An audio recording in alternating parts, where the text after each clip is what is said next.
Guten Tag, ich bin Marianne Keller, die Archivleiterin des Zentrum Paul Klee. In diesen Kisten sind unterschiedliche Dinge aus dem Nachlass von Paul Klee aufbewahrt. Aber eines ist in allen enthalten. Da ist überall Musik drin.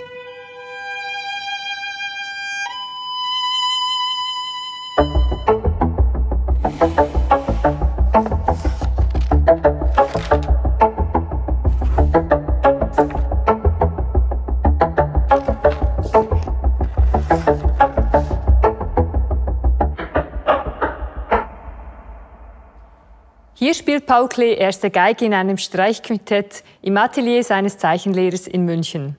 Als Notenständer dienen ihnen Staffeleien. 1898 schrieb Paul Klee aus München an einen Freund den Satz, der oft zitiert wird. Meine Geliebte ist und war die Musik.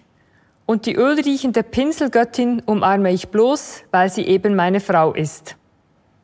Kein Wunder, dass er seine spätere Ehefrau Lili Stumpf beim Musizieren kennen und lieben gelernt hat. Am 3. Januar 1900 schreibt er an seine Mutter: Fräulein Stumpf ist eine prachtvolle Partnerin. Wir spielen Bach, dass es nur so kracht. In letzter Zeit auch Mozart, auf den sie sich ebenfalls meisterlich versteht.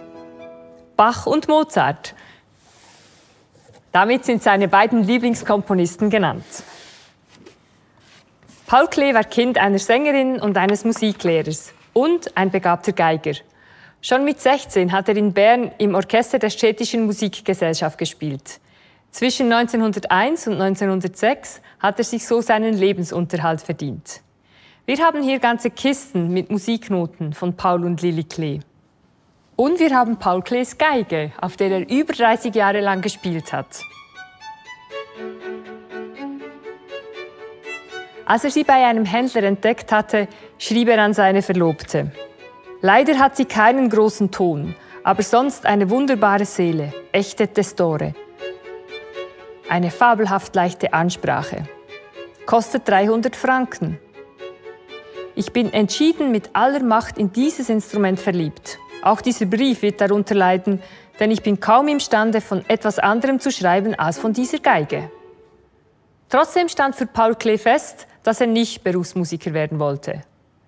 Stattdessen haben sein Talent und seine Liebe zur Musik seine bildende Kunst inspiriert. In einigen Werken formt er zum Beispiel Segelschiffe aus Taktstockbewegungen oder strukturiert Flächen mit Notenlinien. Und als Professor am Bauhaus benutzt er die Musik zur Erklärung von Rhythmus und anderen gestalterischen Mitteln. Natürlich mit Bach. Einzelne Noten bekommen eine visuelle Repräsentation und so bilden Melodie und Rhythmus der Musik eine harmonische visuelle Struktur. Manche Werke basieren ausdrücklich auf musikalischen Prinzipien. Und um das zu zeigen, gehen wir jetzt mal in den Konzertsaal.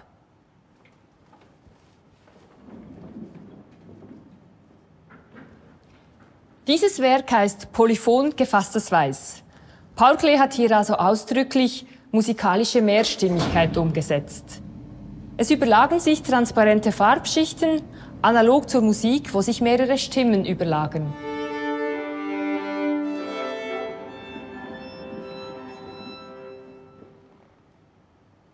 Paul Klee hat in mehreren Schichten dünne Farblasuren aufgetragen.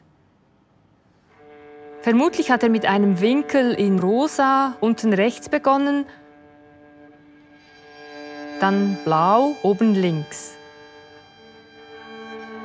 Die dritte Schicht ist mit Altrosa als U darüber gelegt. Wahrscheinlich hat er die vierte mit Aprikot am unteren Blattrand aufgetragen und am oberen Blattrand eine Schicht Braun. Dann 3 weitere Schichten, bis er am Ende oben links noch einen Winkel in Violettblau und unten rechts einen in Purpur gemalt hat. Es liegen also bis zu 6 Farbschichten übereinander.